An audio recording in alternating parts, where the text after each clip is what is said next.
CEO panics without a French translator, until the janitor's 12-year-old daughter shows up and closes a $1 million deal. Damn it! This can't be happening. Richard Donovan's voice echoed through the corridors of Donovan Industries like a desperate roar. The 54-year-old CEO was literally sweating through his $3,000 suit as he paced back and forth in his office on the 40th floor. In exactly 45 minutes, executives from Groupe Marseille would arrive for the most important meeting in his company's history. $100 million in medical technology contracts depended on this presentation. And the professional translator had just called with a last-minute family emergency. "Mr. Donovan, I've tried every translation service in town," his assistant Jennifer informed him, her voice trembling. "It's the eve of a holiday, no one is available. The French are inflexible, French only, no exceptions." Richard loosened his tie, feeling the weight of 200 jobs on his shoulders. His family business, built over 30 years, could collapse completely if he lost this contract. The French had already warned that they did not reschedule meetings. It was today or never. "There must be someone in this city who speaks French fluently," he shouted, pounding the table. "Anyone." Then a small, clear voice came from the hallway. "Dad, you forgot your wrench on the cart." Richard stopped abruptly. Through the half-open door, he saw a black girl of about 12 handing a tool to Joseph Williams, the janitor who had worked in the building for 15 years. The girl spoke to her father in perfect French, asking if he needed help with the equipment. "Jennifer," Richard whispered, his eyes fixed on the girl, "did you hear that?" "Hear what, sir?" "That child." She was speaking French. Jennifer followed her boss's gaze and frowned. "Sir, that's Amelia, Joseph's daughter. She just came to pick up her father because school let out early today." Richard watched the girl more closely. Amelia Williams wore a simple school uniform, worn sneakers, and carried a patched backpack. At 12, she looked completely out of place in this sophisticated corporate environment, like a wildflower growing out of concrete. But something in her eyes caught Richard's attention. There was an intelligence there, a serenity that contrasted dramatically with her own desperate agitation. When Amelia noticed she was being watched, she waved politely and smiled with a confidence that seemed impossible for someone so young. "Joseph." Richard called impulsively, stepping out of his office. "Can I talk to you for a moment?" The janitor approached nervously, clearly uncomfortable with his boss's sudden attention. "Is there a problem, Mr. Donovan?" "Your daughter, does she speak French?" Joseph blinked, surprised. "Yes, sir. Amelia is very intelligent. She taught herself French on the internet and at the library. She dreams of studying in France one day." Richard felt a spark of hope light up in his chest. What level of French? "Well," Joseph hesitated, looking at his daughter. "She talks to French tourists who visit the museum where we do volunteer work on weekends. They're always impressed." Amelia approached, realizing she was the center of the conversation. "Can I help you, Mr. Donovan?" she asked in perfect English, but with a formality that revealed her careful upbringing. Richard knelt down to be at her level, his mind racing. This child could be his salvation or his ruin. Betting the future of the company on a 12-year-old girl seemed crazy, but what choice did he have? "Amelia, I need someone who speaks fluent French for a very important meeting in 40 minutes. Would you feel comfortable helping out?" Amelia's eyes sparkled with a mixture of curiosity and determination. "What kind of meeting are we talking about?"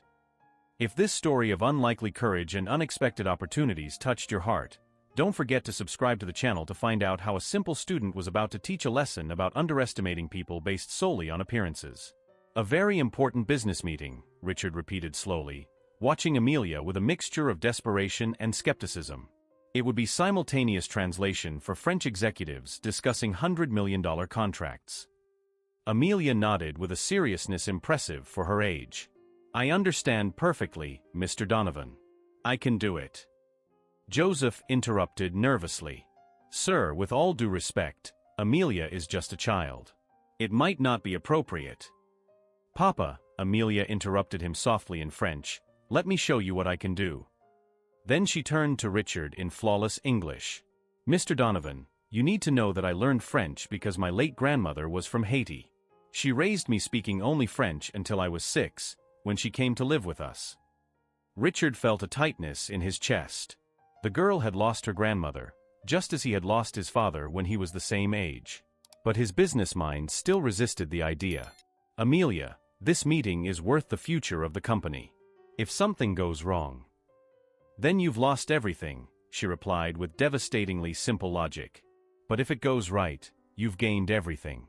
What's the real difference between trying with me or giving up completely? Jennifer approached discreetly.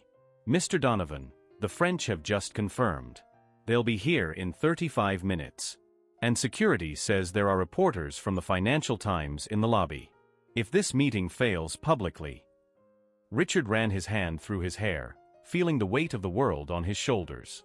His family business, built by his Italian immigrant grandfather, was literally in the hands of a 12-year-old black girl. The irony was cruel. He had always prided himself on being a progressive employer, but now that he really needed to trust someone outside his usual circle, he felt his unconscious prejudices rising. Amelia, he said finally, you understand that these men are extremely demanding? They test professional translators until they break them. They can ask complex technical questions. I know, she replied calmly. I've read about Groupe Marseille online. They're known for being difficult, but also for respecting genuine competence. Richard blinked in surprise. You researched them? When Dad told me there was an important meeting today, I was curious and did some research in the school library during break. Amelia smiled slightly.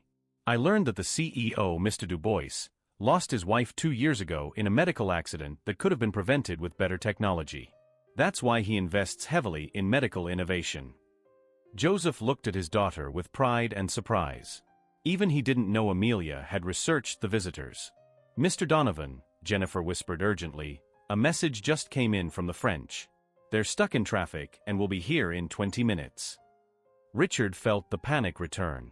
20 minutes to turn a 12-year-old girl into a professional translator, or watch his company collapse in front of reporters and investors. Is there anything else I should know about you, Amelia? He asked, desperate for any sign that he wasn't making the biggest mistake of his career. Amelia hesitated for a moment, exchanging glances with her father. Well, I also speak German and Spanish. And I've been participating in debate competitions at school in French. I won 3 first places this year. Debate. Richard sat up straight. What kind of debate? Discussions about business ethics, corporate social responsibility, technological innovation. Amelia listed casually. My teacher says I have a knack for logical argumentation and presenting complex ideas. Richard looked at her in amazement. This was no ordinary child pretending to know French. She was a little intellectual who had unwittingly been preparing for this moment for years. Joseph, Richard turned to the janitor, why didn't you ever tell me that your daughter was so exceptional? Joseph looked down, embarrassed. Mr. Donovan, you've known my daughter for years, but you never asked about her. To you, we're just part of the furniture. The remark cut deep. Richard realized that he really did see Joseph as an invisible employee, efficient but irrelevant. He had never taken an interest in his personal or family life. And now he discovered that this humble man had raised an extraordinary daughter right under his nose. Mr. Donovan, Amelia said softly, you're worried because I'm young and black, aren't you?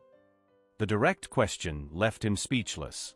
How had a 12-year-old girl identified the core of his fears so accurately? It's not that. It's okay, she interrupted him gently. I understand perfectly. But do you know what the advantage of being underestimated is? You can surprise everyone.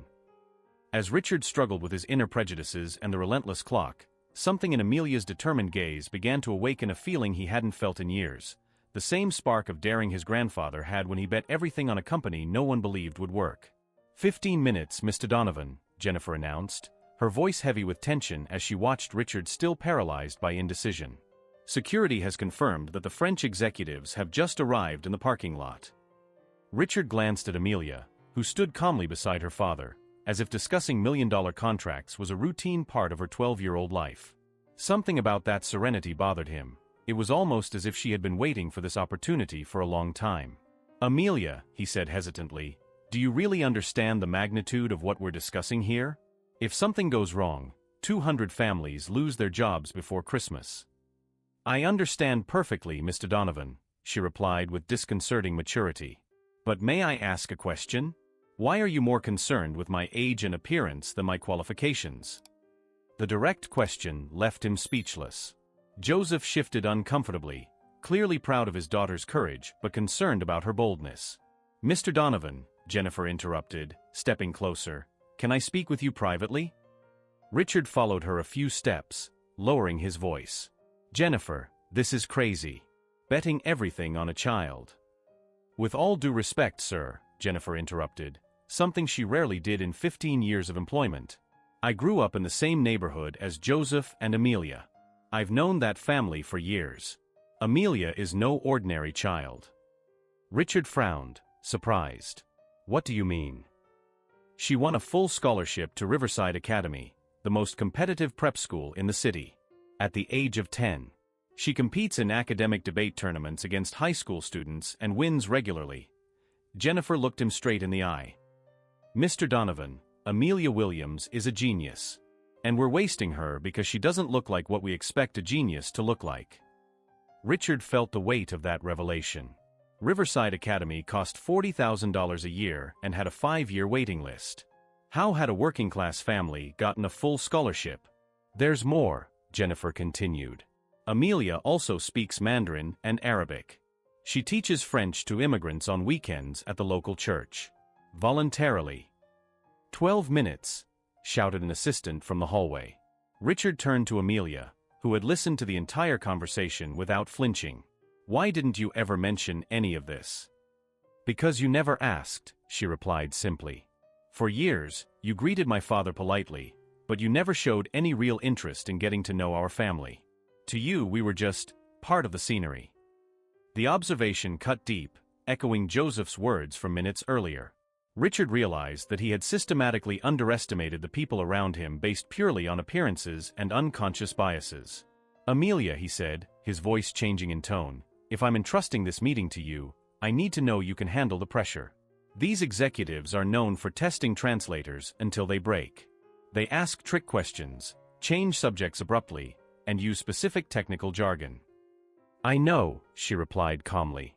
I read about their tactics online. Mr. Du Bois often asks questions about European medical regulations to test competence. Mr. Laurent likes to use regional French idioms to confuse American translators. Richard blinked, impressed. You researched them individually? During lunch at school. I also studied Groupe Marseille's annual reports for the last 3 years, their recent acquisitions, and the technical presentations they usually require. Amelia smiled slightly. Papa always taught me that preparation is respect. Joseph nodded proudly. My daughter never does anything halfway, Mr. Donovan. 10 minutes, echoed again down the hall. Jennifer approached with a folder. Mr. Donovan, I've prepared executive summaries in French about our technology, just in case. If Amelia can manage with the technical vocabulary. May I see them? Amelia interrupted politely. Jennifer handed her the documents. Amelia scanned them quickly, her eyes darting across the pages with impressive speed. After 2 minutes, she looked up. There are a few terminology errors here, she said diplomatically. On page 3, Intelligence Artificielle Medical would be more accurate as Système d'Assistance Diagnostique par IA. And on page 5, the term for predictive analysis is a little outdated. Jennifer and Richard exchanged incredulous glances. A 12-year-old was correcting technical documents prepared by professional translators. How do you know that? Richard asked, his voice betraying a mixture of admiration and disbelief. My grandmother worked in a hospital in Port-au-Prince before she came to the United States. She taught me a lot about medical terminology in French. Amelia paused, her eyes shining with a fond memory. She always said that the right words can save lives, so it was important to know them perfectly. 8 minutes. Richard made a decision that would change his life forever.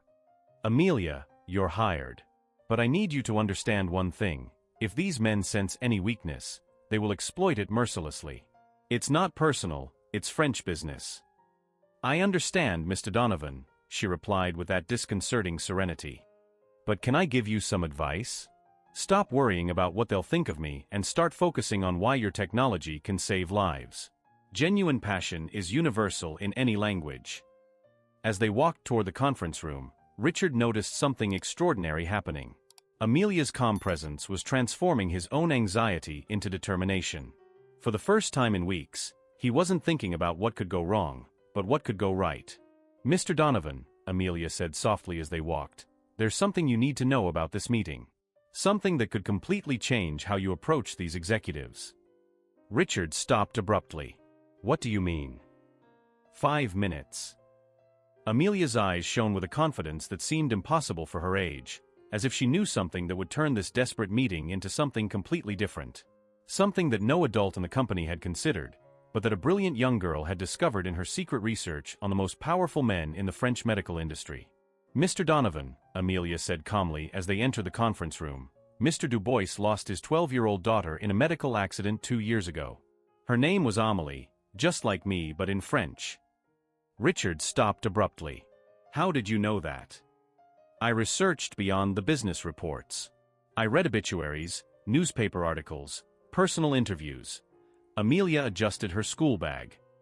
"Mr. Dubois doesn't just invest in medical technology. He seeks redemption. He wants to save other children because he couldn't save his own daughter." 3 minutes. Richard felt something fundamental shifting in his perspective. He was no longer seeing a child trying to help a desperate adult. He was seeing a young strategist who had prepared better for this meeting than he had. The elevator doors opened with a sound that echoed like a bell of destiny. Mr. Philippe Dubois emerged first, a distinguished 62-year-old man with perfectly combed gray hair, wearing a dark gray suit that cost more than Joseph's annual salary. At his side, Mr. Laurent Rousseau, younger but equally imposing, carried an Italian leather briefcase and the expression of someone accustomed to disappointing ill-prepared Americans.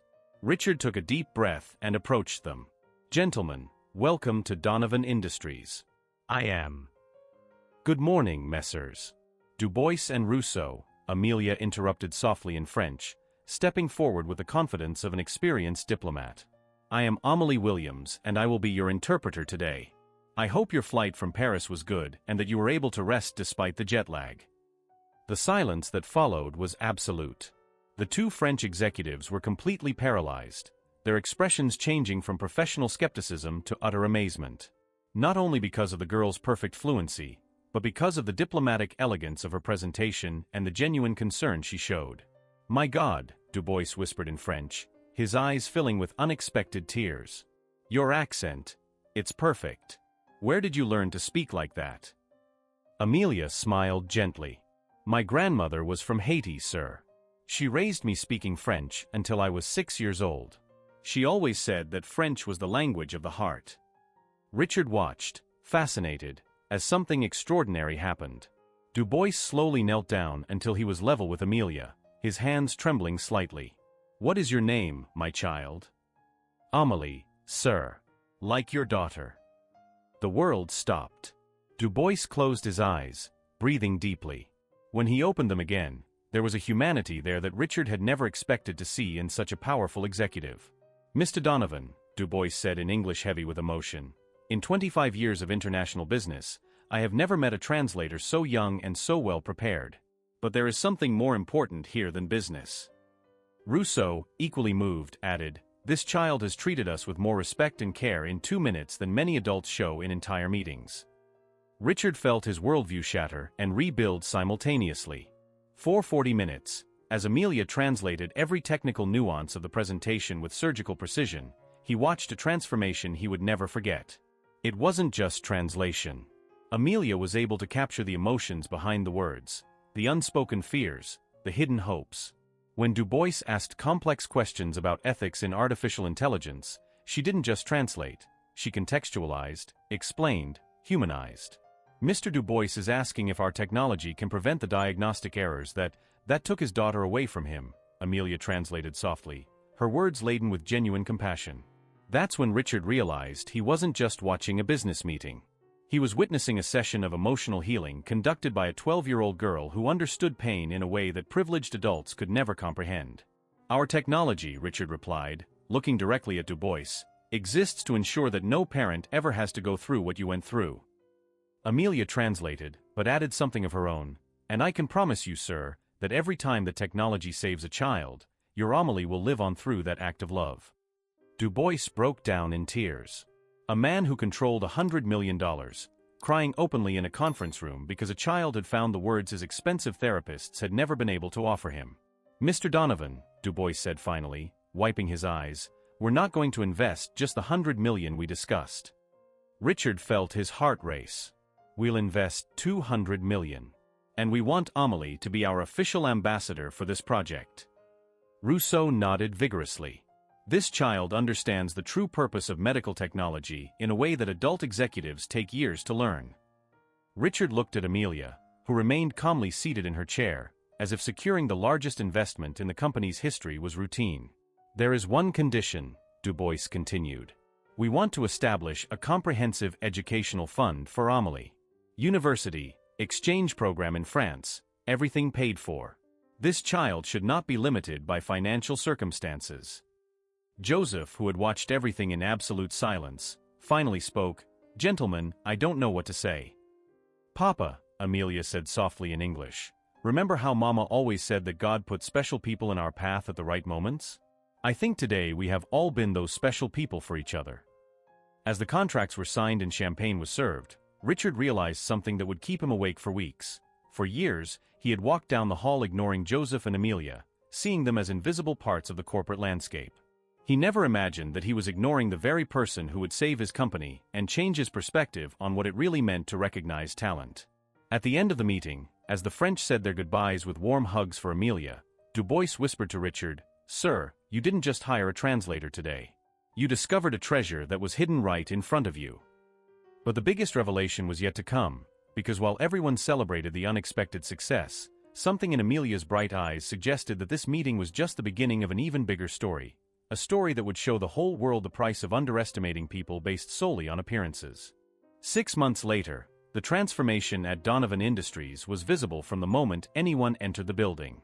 The portrait of Amelia Williams, now 13, smiled from the main wall of the lobby as the youngest corporate ambassador in American history, next to a gold plaque, "Innovation and Inclusion, recognizing talent where we least expect it." Richard watched from his office window as Amelia led a tour for Japanese executives interested in expanding the project to Asia. Her fluency in Japanese, discovered only the week before, had impressed the visitors so much that they decided to double their initial investment. "It's surreal, isn't it?" Jennifer commented, approaching with the quarterly reports. "The company has grown 400% since that meeting. Amelia has become a case study at Harvard, MIT, and Stanford." Richard nodded, still processing how a child had demolished decades of unconscious prejudice in a single afternoon. What had begun as desperation had turned into the most profound revolution his company had ever experienced. "Mr. Donovan," Amelia's voice echoed through the intercom, "the Toyota executives would like to discuss implementing the technology in Tokyo. Can I schedule that for tomorrow?" "Sure, Amelia. And thank you." The routine had changed completely. Joseph was no longer just the invisible janitor. Richard had promoted him to operations supervisor, finally recognizing that the man who had raised an extraordinary daughter possessed leadership skills that had been systematically ignored for years. "Dad always said that people only see what they want to see," Amelia had explained during an interview on the country's most watched morning show. "But when you stop judging by labels and start listening to hearts, you discover incredible talents in unexpected places." The program had generated millions of views, turning Amelia into a global symbol of how talent is wasted when we limit our vision with prejudice. Richard recalled the call he had received from Du Bois the week before. "Mr. Donovan, our hospital in Lyon has saved 120 children using your technology. Amelie taught us that investing in people means investing in miracles." Even more impressive was how Amelia remained completely unchanged by her success. Every day, after her duties as an ambassador, she returned home to the same neighborhood, helped Joseph with the housework, and continued teaching French to immigrants at the local church. "Money is just a tool," she had explained to the Forbes reporter who wanted to understand how a teenager managed a $2 million education fund. "If you don't use a tool to build something good, it's useless." The interview had gone viral, inspiring hundreds of American companies to re-evaluate how they identified and developed talent within their own organizations. That afternoon, Richard received an unexpected visitor. Charles Hampton, CEO of rival Morrison Corp., was waiting nervously in the lobby. Hampton had lost 3 major contracts to Donovan Industries in recent months, all negotiated directly by Amelia. "Richard," Hampton said, clearly uncomfortable, "I have to admit that I completely underestimated what you've built here. My company has lost talent for years because we focused solely on pedigrees and appearances." Richard smiled, remembering how he himself had thought just 6 months earlier. "Charles, what I've discovered is that true talent grows everywhere. We just need to stop looking where we've always looked." Hampton sighed. "I'd like to propose a partnership. We want Amelia to help us review our hiring and talent identification processes. We're willing to pay whatever it takes." "I'll ask her," Richard replied. "But knowing Amelia, she'll probably want you to invest in educational programs for underserved communities." That's exactly what happened. Amelia agreed to consult for Morrison Corp., but only if they created a $5 million scholarship fund for young people from inner-city communities. "Everyone has an incredible story," Amelia explained to Hampton during their first meeting. "The difference is who has the opportunity to tell that story and who has the opportunity to be heard." 6 months after that life-changing meeting, as Richard watched Amelia explain advanced concepts of artificial intelligence to executives from around the world, he realized he had learned the most valuable lesson of his career. True success doesn't come from finding people who are like us, but from recognizing greatness in places we never thought to look. Joseph appeared at the door, now wearing his new supervisor's uniform. "Mr. Donovan, Amelia asked me to remind you about the meeting with the Chinese investors at 3 o'clock. She has reviewed all the technical documents in Mandarin." Richard shook his head, laughing. "Joseph, can I ask you a question? How did you raise such an extraordinary daughter?" Joseph smiled proudly. "Mr. Donovan, Amelia has always been this way. The difference is that now someone is paying attention." As he watched Amelia lead yet another meeting that would generate millions in contracts, Richard realized that that desperate meeting 6 months ago hadn't just saved his company. It had saved his ability to truly see the people around him. The best part? Amelia was just getting started. At 13, she was already planning to start her own corporate inclusion consulting firm with a simple mission: to help companies discover the talent that's right in front of them, but they haven't learned to see yet. If this story of missed opportunities and hidden talent touched your heart, subscribe to the channel to discover more stories about how true success happens when we stop judging and start really seeing the extraordinary people who walk alongside us every day.